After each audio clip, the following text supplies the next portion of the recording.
Pour moi, préserver l'eau, c'est travailler au quotidien pour dépolluer les eaux usées et les remettre à la nature.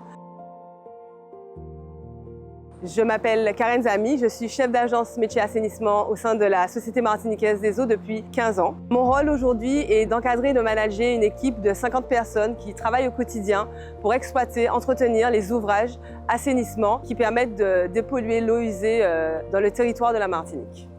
Exploiter des ouvrages qui vivent, c'est un service public que l'on fait 7 jours sur 7 et 24 heures sur 24. Donc c'est vraiment contribuer à ce que les ouvrages soient fonctionnels avec les équipes. Dans la deuxième partie de journée, c'est là où je peux me poser, où je prends de la hauteur sur les projets, faire avancer des sujets d'innovation, des sujets de management, des sujets beaucoup plus globaux.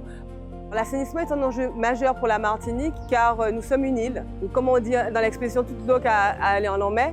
Donc si on n'a pas des eaux saines qui repartent vers notre milieu naturel, c'est une biodiversité et une mer qui se dégradent. Donc l'assainissement contribue concrètement à préserver notre île et son milieu marin. On travaille dans ce qu'on appelle le cycle de l'eau. On prend de l'eau, on la potabilise, on l'utilise et après il faut l'assainir pour la remettre au milieu naturel.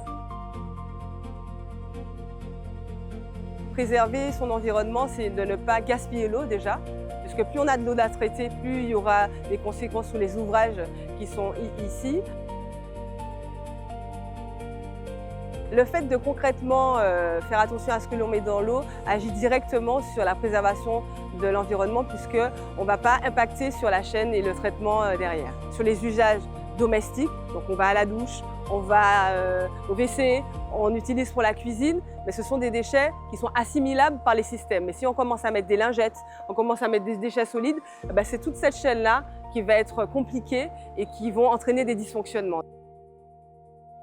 Donc aujourd'hui, cette eau qu'on dépollue retourne à la nature, mais elle pourrait avoir une seconde vie. Une seconde vie, c'est quoi? Réutiliser dans les champs, en agriculture, réutiliser pour différents usages qui sont de type industriel et qui empêcheraient d'utiliser l'eau potable. C'est vraiment travailler sur nos stations d'épuration pour les rendre compatibles avec ce qu'on appelle la reuse, la réutilisation, et puis faire un cercle vertueux avec cette eau qui peut avoir une seconde vie.